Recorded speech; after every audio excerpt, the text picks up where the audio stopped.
way to start this podcast. Hard banger. Let's get another gentle, little soft. Yeah. Hi.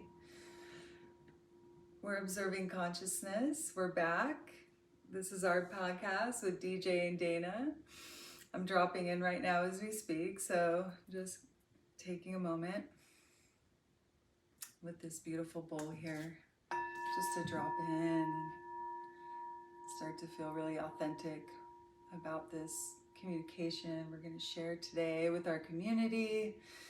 Hello, everybody. So for today's podcast of Observing Consciousness with DJ and Dana, we wanted to focus on DJ today. I wanted to ask him about how he first came to the idea of doing this podcast and creating this podcast to share his ideas and insights and channeled messages. I personally wanted to interview him today for us all to start to get a sense of his flow with source consciousness as an honest and objective viewer of human relations and mental processes. Although he works best as a guide one-on-one, I have found personally, we also realize that there are universal mental and emotional human processes that he can speak on and apply to anybody who's willing to look at themselves. So really all of we're saying, thoughts and consciousness is quite universal in many ways. So as this podcast progresses through episodes, we hope to highlight his highly intuitive spiritual coaching skills in order to be of service to our community and anyone in need of a mental reset. So this is my opening as to what I wished to do with DJ today. And before we dive into that, I also wanted to do a quick selenite clearing. DJ just burned some nice sage in order to create and clear this container. And we're just gonna do a little selenite also, some selenite clearing for anyone who might be watching and connecting with us today from the highest source of divine love and light, connecting with pure heart consciousness today, and just using a little of this selenite wand to clear us all, clear myself, DJ, clear the space, clear anybody who's watching, sending some protective Reiki. And thank you and welcome, and thank you for being here with us and hopefully listening to us. All right, DJ, hello. Hi. Hi, my friend. Here we are. All right. Okay, so I want to talk to you because I want to know, and I want people to know why they need to be listening to you. And this is something I felt like not only did I need to hear what you have to say and still do need to hear what you have to say, I really wanted others to hear what you have to say. And you felt like you had a message. So, Well, I don't know. So to say that I need to be heard is interesting. I don't feel like I need to be heard. I feel like I've got a set of tools that I acquired through doing a lot of psychedelics. I've done ayahuasca 26 times so far. I've done mushrooms probably 75 or 100 times. And it's where I found my healing. It's where I found my sense of self. So, we talk about spirituality and the metaphysical side of things, and then the spiritual awakening. And both of those things came to me through psychedelics. They don't have to come that way. Like the sense of self, the spiritual awakening, that can be anything. That doesn't have to be through a psychedelic experience. That's just understanding who you are and understanding that everybody learns something. Everybody learns everything that they know from somebody else. And then we try to apply the things that we've learned from other people, and we try to apply them to each other. And that's where a lot of things get a little bit shaky, and having an understanding that spiritual awakening is just understanding that you learned from somebody, and what you learned may not have been right, or maybe you don't necessarily agree with it now, but you're operating on an autopilot. And that spiritual awakening is getting out of the autopilot and getting yourself back into a place of understanding who you are, who your true self is, who you want to be, and adjusting, making adjustments and realizing that autopilot pulls people in and out of that. Yes, yes. So that's part of like, that's part of where my awakening is, to, part of. When did you start to be consciously aware and observing yourself? My first experience with consciousness itself, when I actually realized that I had sense of myself, I was like 6 or 7 years old and I was playing outside. And I remember, for whatever reason, I looked up and I looked around and I was like, and I thought to myself, why do I see things the way that I, like, from my perspective? How can I see them and I have thoughts about to myself, but like my parents don't know what I'm thinking and I don't know what my parents are thinking. And I was like, I was very confused. And then I just kind of sat there and I had no answer to it and I moved on. But I remember having that sense of myself at that one, like, why do I see things from this perspective? And, my entire life, I had energy in my life. Like, we had ghosts, we had spirits, energy, whatever you want to call it. My houses, like from the time I was like 4 years old until I was in my early 20s, every house that I lived in had some kind of energy moving around in it, whether it was footsteps going up and down hallways, whether it was scents and smells that would, pop up and like you'd see a smell that's not in the house, you just walk right through it. And it was, all these very interesting things that I didn't have any idea how to make heads or tails of. I had no foundation for it. We just had, like, my parents gave us some very interesting rituals, like when it got kind of scary to, burn a blue candle and that would make them go away. And that seemed to work for us. And that's how I got through. But that's my, as my sense of self and understanding what was going on around me, I had none. I had no foundation, but I had all this stuff. I was very alert and aware of energy, but I didn't know how to work with it at all. I could sense it. I could, like sometimes goosebumps on the back of my neck when you'd walk into a room and you feel like there's, something else in there. There's things like that, but I never had any explanation for what or why. And as I got older, as I went through the rest of life, these questions would pop up, but there's never any foundation for it. My dad at one point in time told me when I was like maybe 13, maybe even younger than that he remembered dying in a previous life. He remembered going down in World War II in a plane over the ocean, and that's how he had died in this previous life. I had nothing like that. I tried to remember something from a previous life, and just nothing. So I didn't have, again, I've got this one story, this idea of reincarnation, but no foundation for it because I had no understanding for myself. So as I went through further into life, like that story is in the back of my head, but still nothing. I didn't know how to make sense of it. So as I go further and further, and I get to the point where I'm mature enough to have a conversation with my dad about spirituality and about trying to understand more about what he knows about it and what, since he had this memory for himself, what else does he understand? Well, by the time I got mature enough, he'd already died. It was like I missed my opportunity to have the conversation with him. And that's when things really took off for me. So he died when I was 36. And when he passed away, I started having just tons of questions, trying to understand, like, try to just make more sense of what the hell are we doing here? What is my purpose? Like, am I supposed to be doing something? Is there an actual purpose to life, or is this just all by happenstance? Is this just a big freaking mistake? Is it just like, is it coincidence? Is it the Big Bang? And I didn't know. I wanted to know if there was purpose. I wanted to know if I was supposed to be doing something, if I was supposed to be accomplishing something, and I had absolutely no idea. So that was like after my dad passed away, that really started my hunt for understanding myself, understanding, if that meant spirituality. I wanted to understand the bigger picture, if there's purpose. And it's like I've had all these interesting little things that have happened in life that I can look back to now and see purpose on, but at the time I never saw purpose. So I lived in an autopilot where I just thought things were happening and I was reacting to whatever was happening. And I just thought it was happening, it was all happening to me. It's just like, I didn't have any control over it. So as I try to understand more of what do I and don't I have control of, and what should I not be doing, that's when I started to like really look for answers. And I ran into Paul Stamets in 2017, and I listened to him talk about mushrooms. And I'd never, to that point in time, all I'd ever tried to do was smoke weed. I'd never tried anything else. And I listened to him he was on Joe Rogan's podcast. I listened to him for probably 3 hours, talk about mushrooms and their benefits and what they can do for you, microdosing, macrodosing. And I didn't have any circles where I could find this stuff, and I was super interested in it. I wanted to know what it could do for me. And for 2 years, I researched it. I wanted to know if the propaganda I was told was real. I wanted to know if, it really was bad for you, like I was told in school. And it's like everywhere that I looked where people were talking about what their experiences were. They were largely good experiences, and they largely got good stuff out of them. And it was like I still 2 years passed by and I still couldn't find them anywhere. And finally, it was my 43rd birthday, which was coming up on, it's a little over 4 years ago now. That was the first time that I tried mushrooms, and 5 months later was the first time that I tried ayahuasca.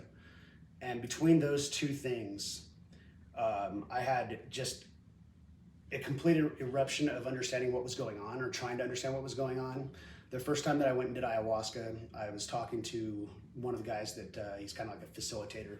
He helps when they serve the medicine. He'll go around and give you he'll give water, and if you're having a hard time, he'll sit with you, stuff like that. And this was my first time doing ayahuasca. So before the ceremony, it was really rainy, and we were in Ukiah, California, way up on top of a mountain. And it was really stormy, and people were coming up this super steep driveway. So he asked me to go down to the bottom of the driveway and wait with him to help people if they got stuck or anything like that, to help them come up. And we ended up sitting down there for like 45 minutes, and there was nobody had come up, and we were just kind of sitting out there in the rain. And we started discussing what was going on in the world. Like I asked him, I said, "Is this one and done?" I said, "My dad talked about reincarnation, but I don't have any experience with it. I don't understand it." And I'm like, what? I go, "I just want to understand from ayahuasca. I want to understand what's going on." And he asked me, what my beliefs were, and I told him, I didn't have any. I was agnostic. I just didn't know. I didn't believe in a lot of, the Bible didn't speak loudly to me. I find good in it, but I don't feel like there's all the answers in there. I felt like there's something bigger than me. I didn't know if it was God, it was Jesus. I don't know what to call it, but I felt like there's something, but I just didn't have any answers. And after that conversation, he shared with me a bunch of stuff about his personal journey, his wife that had passed away, and it was very deeply moving to me, and it was an amazing connection to me. After that conversation, though, and after I did ayahuasca that weekend, he got my address, and like 3 weeks after I'd done the medicine for the first time, he sent me a book called Many Lives, Many Masters. And it took me about 2 or 3 months before I picked the book up, and once I did, I couldn't put it down. It was like it spoke to me in so many ways. It helped me understand that all the energies and stuff that I had in my life, all of the ghosts, the spirits, whatever you want to call them, it made it make sense for me. It was giving me foundation. So reincarnation, these things, sometimes they get stuck, I guess, and it's like all of this, it made things make sense. So I went, oh man, I can really lean into this. And there's so much more that I also had, like my personal experiences with, but I didn't have any answers for. And this book covered those things. So that book that changed my life. Then I started going, okay, there's something more. We're not just doing this one time and we have to get it perfect. Like we're people, we make mistakes all the time. It's like, okay, so there's like some forgiveness in it, and I can start navigating. And that was like, that book, that experience, that first time doing ayahuasca, that really opened up my spiritual awakening, that sense of self, and my spirituality, which was sense of, the metaphysical side of things, and understanding that there's a way bigger picture than I understood here, and that it's profound in so many ways. It's touched me in so many ways. And I'll get into some of those stories. I don't want to go off in too much of a tangent in too many different directions, but I like the flow you've been on, though. I like the flow you've been on about your journey. It's just flowing right in. Like all the questions I want to ask you, you're kind of just flowing through them anyway, so it's perfect. Well, so finding purpose to what I'm supposed to be doing was the next most important thing to me after I'd done my first ayahuasca experience, and I'd done mushrooms a handful of times at this point. So when I went back in July of 2020, it was the most profound experience, I think, to date. I've done it 26 times. Every time has been its own individual, unique experience. But when I went up on this next set of ceremonies in July of 2020, completely changed my life. When I'd taken the medicine, this is my 6th ceremony, so you do 3 ceremonies per weekend. So I did my first 3 ceremonies in December of 2019, and then my next 3 ceremonies were in July of 2020. And on the 6th, my 3rd night of that second weekend, so it'd be my 6th ceremony, I actually got to talk to the medicine. She actually talked to me, and I was sitting outside, and she asked me, she says, "What do you want to know?" And I said, "I want to know my soul." because I read that book, Many Lives, Many Masters, and it talks about your soul and the many journeys it goes on. And so I wanted to know more about that. What does my soul know? So she and she Best said, intention ever. "Oh yeah, it was amazing. I still get goosebumps Yeah. when I talk about it." So she said, "Go get more medicine." After I said, "I want to know my soul," she said, "Go get more medicine." So I went inside and I got some more ayahuasca. And about a half hour after that, I had one of the most unique and amazing experiences. Like I felt like my entire brain just, I could feel the whole thing turn on. My body just it vibrated with just energy. And I thought I was going to have to close my eyes for this experience because I was like, I hadn't had a lot of like much psychedelic experience with ayahuasca, even through my 6 ceremonies. The first 3 were no real psychedelic experience, just a lot of getting sick. Mm-hmm. The next 3 were building up. One night was a little bit, the next night was a little more. Well, this third night, or the sixth night for me now, the medicine was so much stronger than I'd ever felt before. And so when I went in and I told when he gave my medicine, and whatever shot he gave me, it was stronger than what would be normal, because I told him, I was going to meet my soul apparently. And so he sent me out, gave me the shot and he sent me outside. And I said I was going to, I'm ready to close my eyes. And she goes, "You don't, the mother Aya says you don't have to close your eyes for this." I was like, "What?" And my soul, I couldn't see it. There's no visual to it, but my soul just like came out of me and went into the other room, circled around, and like everybody, and I've never met these people. Like, this is my 6th time journeying, but this group of people on this weekend, I had never met any of these people. My soul went into the other room and it circles the room, and everybody's soul was like, "DJ," and I'm in a different room, like watching this, visualizing this whole thing going on, and I'm like, everybody knows me. Like, everybody knows me, and I was like, "Whoa, this is intense." And then my soul like comes back into the room with me, and it says this to me. It says, "We've all been here before. We've all done it all before. We all know all of the answers. We just don't know how to access them." And I was like, "We all know everything." And that was just like mind blown. And then he says to me, he says, "You're powerful and you have to help people."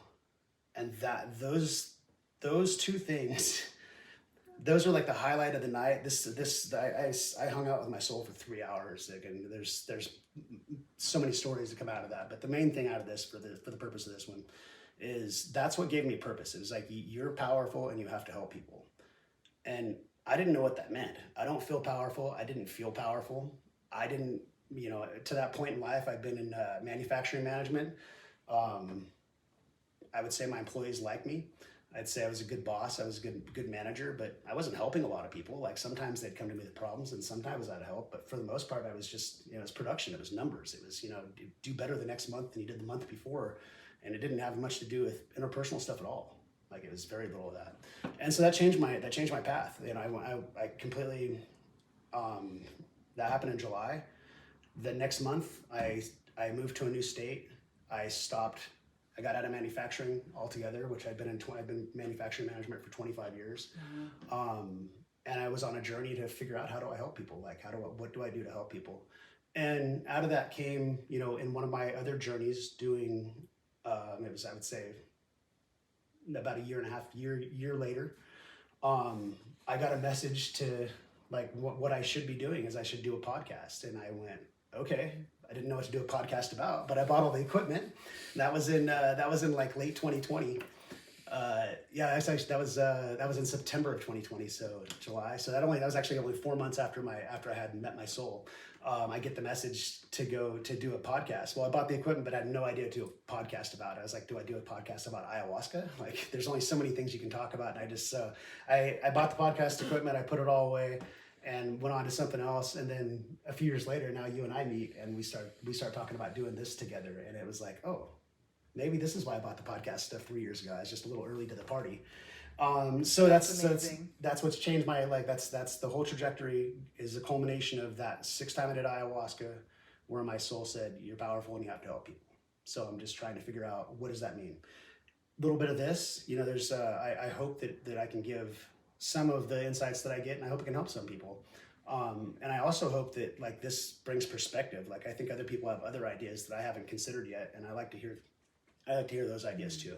And we're super open-minded, and it's it's part of what we do. Is it's not just to say that we don't know anything. We think we have answers. We have answers that we know help us. We know that our journeys have since I've started doing ayahuasca, and I've had sense of myself, and it's in my spiritual awakening, my spirituality, figure out who I am, the loving being that I am, who I want to be, and applying those things have turned me it's changed my life. I want to ask you, going back just a little bit, I've experienced you channeling for me when I've had some personal issues that were really pretty deep for me. And I was almost in crisis, basically. And DJ happened to be able to help me with some soul intervention work exactly when I needed it, which is how I came to know DJ as doing this kind of energy work and channeling and kind of spiritual coaching. It just it kind of just happens for you, it feels like, but this is what you're supposed to be doing. But you really helped me. And so what I want to ask is through your experiences and you're kind of becoming reawakened through those psychedelic experiences, at what point did you notice that you were channeling, or know that you were channeling, or how did that come about? The first time that I channeled was I was doing ayahuasca, and I think this is like my 10th or 12th journey or something like that. And there's a lady that had shown up to the ceremony. So every time my ceremony, I'll do 3 nights. So this lady had shown up for the Sunday night ceremony. She was supposed to be there for Friday night and Saturday night, but her mother had gotten sick and ended up passing away on Saturday night. And so she came up to do the ceremony on Sunday right after her mother had passed away. And we shared, I'd never met her before, or her companion that she was traveling with. I'd never met them before. We shared a half-hour story in the kitchen, 3 or 4 hours before we journeyed that night. And I felt deeply touched by his story, and the fact that his mom had just passed away, and it was a fairly long, drawn out process. She had Alzheimer's, and there's a lot going on. It was like an 8 or 10 year process of her caretaking for her mother. So that night when we were doing ayahuasca, I want to say about 2 or 3 hours in, I had this overwhelming urge to go. I just wanted to go sit, and I wanted to have a moment of silence with this lady and just share my energy with her. I guess I didn't have a better understanding. This is the only message that's coming through my head over and over. And I'm like, we're journeying. We're all in our own space, and it's like it's kind customarily you don't just go tap people and go, can we come outside and talk? But so I reluctantly went over, and I asked her. I said, I have this. I said, I really would like to go outside with you and just take a moment of silence and just think about your mom and just send her some good energy. And she said, yeah, absolutely. Let's go out to the fire right now. So, okay. So when we went out there, that's where I sat and I touched her leg, and I closed my eyes, and I start hearing in my head over and over and over again. And this went on for like 30 seconds. Tell her how much I love her. Tell her how much I love her. Tell her how much I love her. And I'm like, I go, your mom wants me to tell you how much she loves you, how proud she is of you, and that she feels so much better now, and she is okay, and like her body, she doesn't hurt, and she appreciates so much of what was given. And the lady she looked over at me and she goes, you have no idea like how spot on you are. And I didn't. I had no idea what I was saying. I just had this urge to say this thing. It was just a thought that was coming through my head over and over. The next day, I found out that this lady had transitioned. She had started out a male and had transitioned to female, and that was part of, and she was probably in her late 60s, and made this decision a handful of years, 4 or 5 years, 6 years earlier, something like that, to go through this transition. And the mother was, going through the Alzheimer's and dementia and stuff like that, and was, it was very difficult decision to make and go forward with through the family. And so mom wanted her to know that she was proud of her for making those decisions. And it was like, it was very emotional for me. And because the next morning I was like, wow, that was so, that touched me. And that's the first time that I channeled. That was the first time. I didn't know that was a thing that I would be able to do on any kind of consistency. So it started out like that. The next time I was able to like communicate, I was doing mushrooms. The next time I was able to communicate was, it was probably like 9 months did ayahuasca. The next time something happened like that, it was like 9 months later.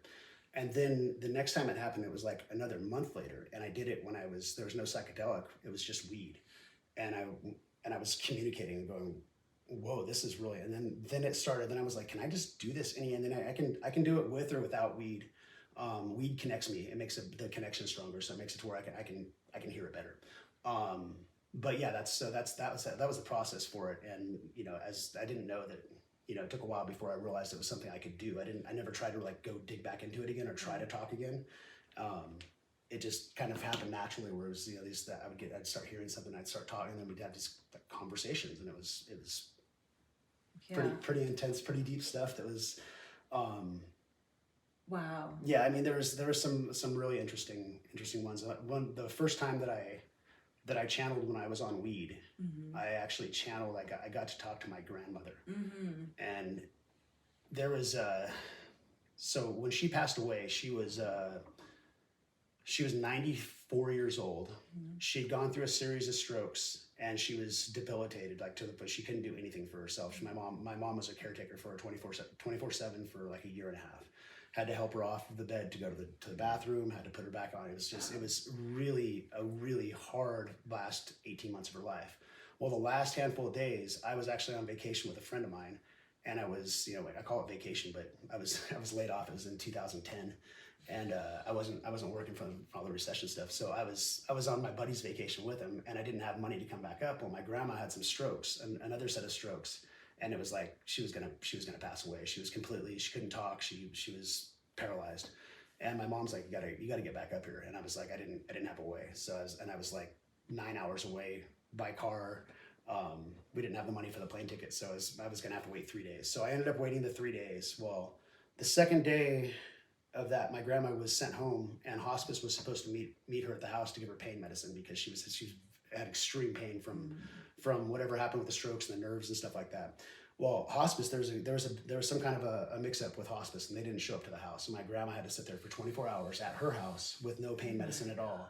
And if you just touched her skin, she was paralyzed and she couldn't talk, but she was screaming under just touching her skin. It was so painful for her. And so this went on for the 24 hours, and then the next day she pulls, the hospice gets out there, they get her taken care of, and then the next day I'm back home. And 6 hours after I got home, she passed away. And I was like, this is 10 years before actually this is like 13 years ago. So I'm not even on my spiritual journey yet. I don't know anything about channeling. This is just, I'm going through, I'm just watching somebody that I love dearly pass away. And I had so much guilt from that, staying down where I was at, staying on that, that quote unquote vacation for those 3 extra days and not going home. Because I felt like if I would have gone home, she's 6 hours after I got there, she died. So I felt like if I would have gone home immediately, that she could have just passed away, and she could have maybe forgone all that extra pain. She could have just let go, because I felt like she was waiting for me to say goodbye. And so when I got to channel, so now we fast forward to the first time I'm smoking weed and I'm channeling, and I get to talk to my grandmother. And I just teared up, and I said, I'm so sorry for making you go through that. And she said that was all for purpose. I had to go through all of that. She says that had nothing to do with you. She goes, I had to go through that. And I went, why? And she told me that in a previous life that she had pushed somebody into a well very late in her life, and that person sat down at the bottom of a well, and they sat there. It was like a 24-hour expiration, and it was excruciating for them. And this was like at the end of her life, she was paying back this tremendous pain, and it was a tremendous pain. But she said that's what she told me, that she had to go through it. And it was like, holy shit, That's Yeah. it. It's like purpose, man. It does everything. It's like I'm getting goosebumps again. But it's like, does everything have like everything that we go through? Our pains, are they related to something else always? Like what? It's and these are the answers. It's like I channel a lot now, and I find that a lot of it, that's been my experience is when I channel for people, a lot of the pain they go through, a lot of what they're dealing with, it's related to past stuff. It's not karma from this life. It's like karma from past life stuff is what I find. I find it fascinating, and I also find it scary because I've gone through some, I've had my fair share of trials and tribulations, and when I ask questions about myself and I get some of the answers, like they're overwhelming sometimes. Yeah, I notice when you talk about these stories, when you're channeling, and you and I have talked about stories where people were in a lot of pain in their past life, or you're seeing that, you always get really emotional. What feels like is happening for you at that time when you're seeing those painful stories? Like you're just feeling the emotions, you're feeling, I know you're not maybe necessarily feeling the physical pain, but No, I sense that you have such a deep connection to that experience that person had. Like, well, I've always been an empath, and that's part of problem, part of this solution. I don't know. It helps, and it also like sometimes it's makes it hard, and yeah. What do I feel like? I feel almost immersive when I'm talking. If I'm getting a message that I just feel the emotion behind it, connected to it, and it's not. Sometimes I'll cry through it. And it's like I'm feeling whatever I'm pulling through in the energy, whatever channeling through. That's what I feel. And then once I'm done with it, I have my own like rituals for getting, being done with energy and moving it off when I'm done with these things, so it doesn't like stick. But I have had times where I didn't do that before I knew any better.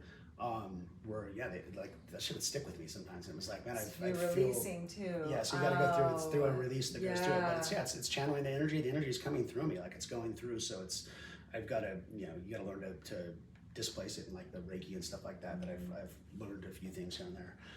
But yeah, that's like the emotion behind it is just I'm an empath, and I feel like that emotion comes through, and I'm not good at when it's coming through. I can't turn it off. So I just said we've got to work through it. But it always to me makes your channeling feel so genuine.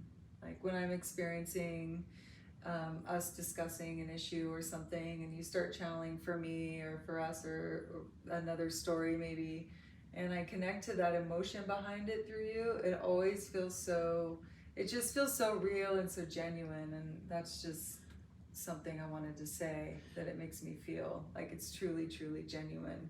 Well, it took me, it took me a while before I was willing to like admit outside of my very tight circle that this was something that I could do, because I wasn't sure that I believed it myself. Because it's not, I don't hear, when I channel, I don't hear somebody else's voice. It comes through as my, it sounds like my thoughts.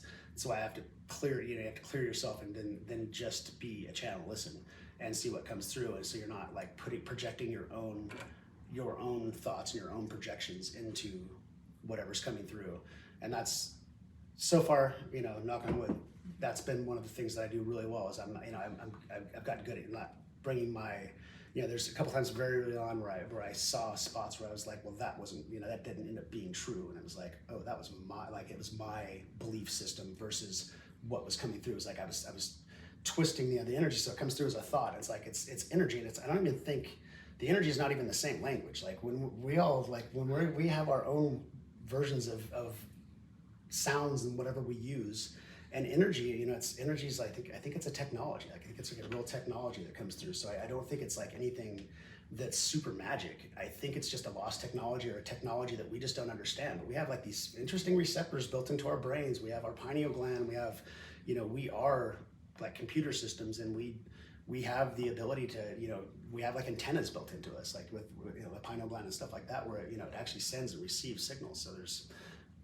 we can all receive energy. We can all listen for energy. It's a matter of understanding ego and being able to calm that and get into a space where it can shut up and listen and not talk over it. And that's the dance is making sure it doesn't talk over it. And that's why the weed is so good for me, or so good for the channeling, because the weed knocks the ego down. It just lets it go, just sit in the background and just listen and be a vessel. Because is as cool as the channeling thing is. It's like I don't see any of that. I don't have any of this information. I have to sit down and, you know, there's a process for it. It's not like I'm some kind of all knowing. I don't know shit. I know what I know.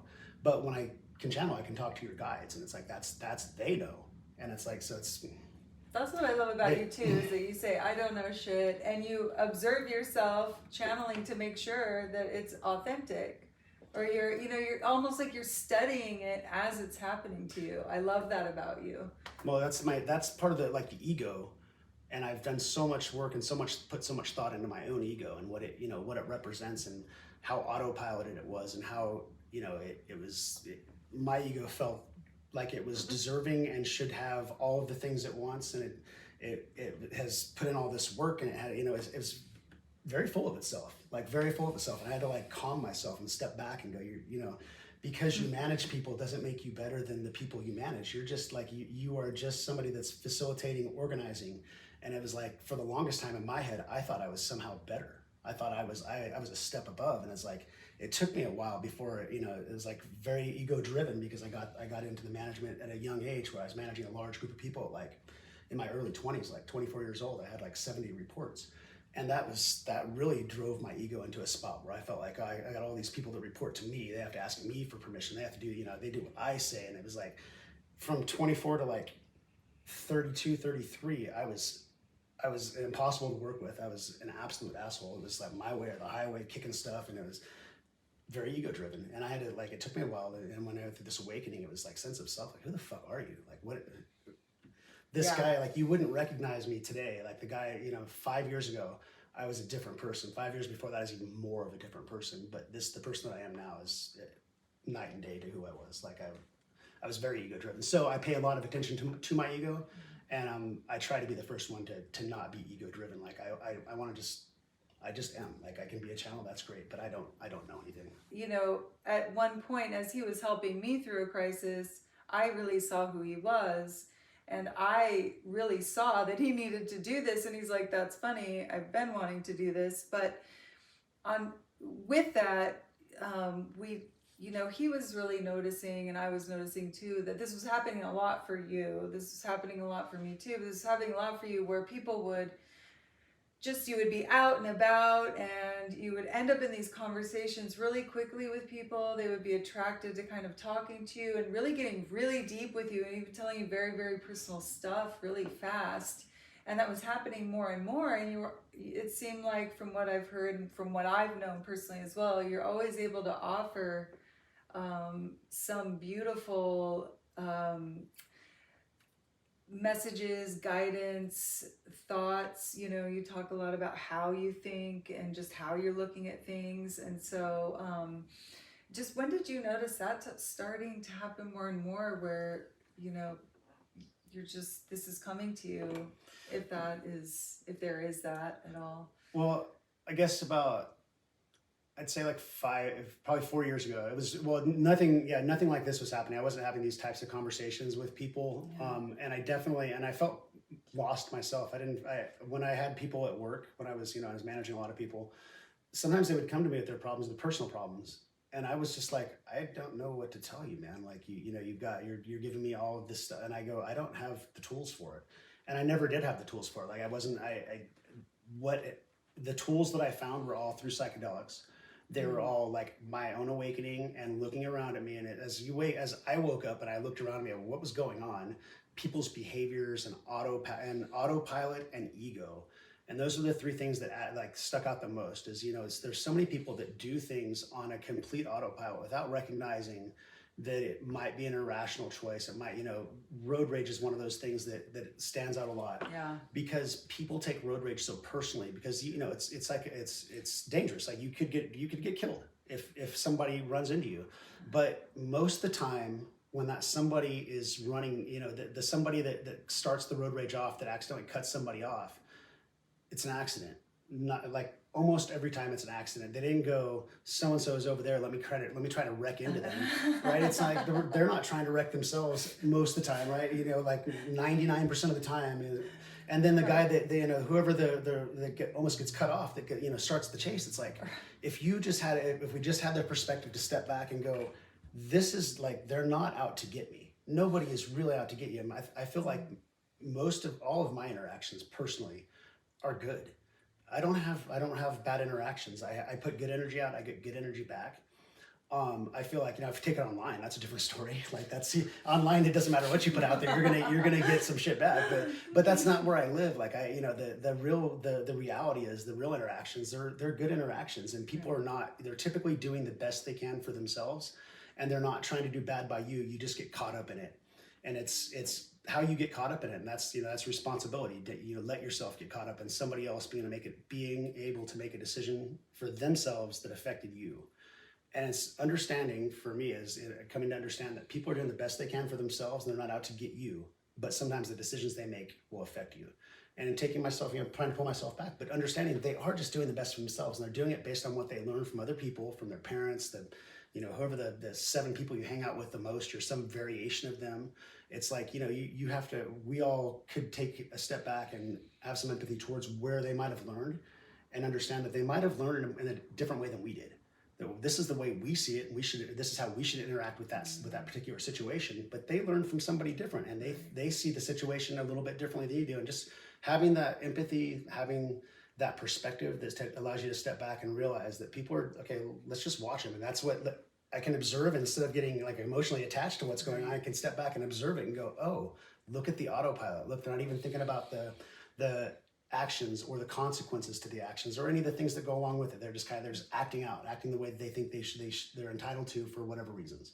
And I find that interesting, but that's what helps me like ground myself a little bit and brings me back to, having perspective and being able to give people, when we do have these conversations, be able to give them a little nugget here and there, because a lot of times that's like one of the easiest ones to give somebody is they're on their own journey, not trying to affect you. They just like, you guys allow each other to affect each other. And it's like, but everybody has free will, and they will do what's best for themselves. Like for whatever reason, we are programmed to look out for ourselves first.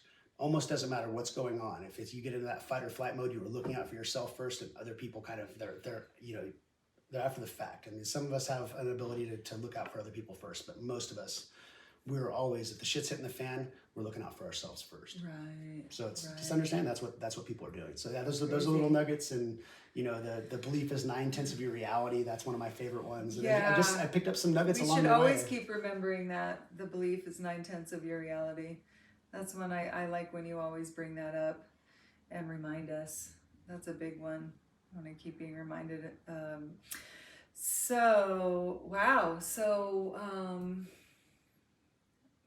I'm tuning into where we're at now, and I feel like we deep dove in pretty well to get a sense of your journey and who you are and why we're here, why we're listening to each other, why we're listening to DJ, but mostly why we wanted to build listening to Dana, I love listening to DJ, but why I love you. Thank you. And you're so cute right now. And we're bringing this to our community is really what we wanted to do. And my whole point of saying we noticed that people want to have these conversations with us is because it's really what's happening. People call me, and maybe this is happening with you guys too, where you're finding like, you're getting a lot of phone calls and people are, wanting to talk to you about these types of things. They want to talk to you about energy. They want to talk to you about karmic relationships or karma. They want to talk to you maybe a little bit about astrology, or they're really in a crisis or they really need help that, they're just not really finding immediately. And we seem to be amongst a community where we're able to pull on these resources and be able to help in some way. And so well, at least we want to help in some way. I mean, the thing is about help is it's the journey for each one of us is internal. The belief is 9/10 of your reality. That's the reality. That's what we live in. The other 1/10 is what we can agree on. You can see walls and you can see windows and buildings and that stuff. It's this the objective stuff we can agree on. Everything inside of that is subjective. What's happening for you, and it doesn't matter if you're not. It doesn't matter what I have to say, whether it's right, whether it's wrong, whether you believe it, whether you, if you're ready to hear it and you're in a spot where you can reflect on yourself and listen and start looking internal, then you're in a spot where you're ready to wake up for yourself and start your journey or get further into that process. But if you're not, none of this stuff matters. Like it's going to sound like bullshit and you'll think it's bullshit. That's okay. We're not trying to convince anybody of anything. No. We want to share the ideas that we've come up with and just stating the reality. Yeah. If they help, they help. If they don't, then obviously you're not going to listen. So it's not going to matter. And throughout the episodes, we'll hope to have people in with us that we want to interview, like some really incredible people, and have them share their experiences with all of us in the community, and also have anyone who's watching write in or ask questions or bring up topics, or whoever feels called to share into the discussion with us. That's what my intention is. Anyway. Sure. That's what share your beliefs with us. We have our own set of beliefs. We talked a little bit about reincarnation, and we can dig all the way. I have a very solid foundation for what I believe is going on now, and I'm more than happy to share that. But I'd love to hear other ideas and other perspectives on what you guys think might be going on. So I'm looking forward to getting further down this path of observing consciousness and keeping this baby rolling. Me too. It's really fun. So is there anything else we want to close with? Any other? No, I think that's a wrap. Okay, that's a wrap for today. Well, thank everybody who watched some of this or a little of it or took some time with us today, all our friends and our family who will probably take a little bit of time with us today. And if you wish to share your journey with us, we hope to hear from you soon, and we'll be putting out ways to get in touch with us and things like that. So everybody have a beautiful, beautiful, wherever you're at in your day. I love you, DJ. Thank you for that beautiful namaste, that beautiful download, and thank you for sharing your story. Thank you for sharing your journey.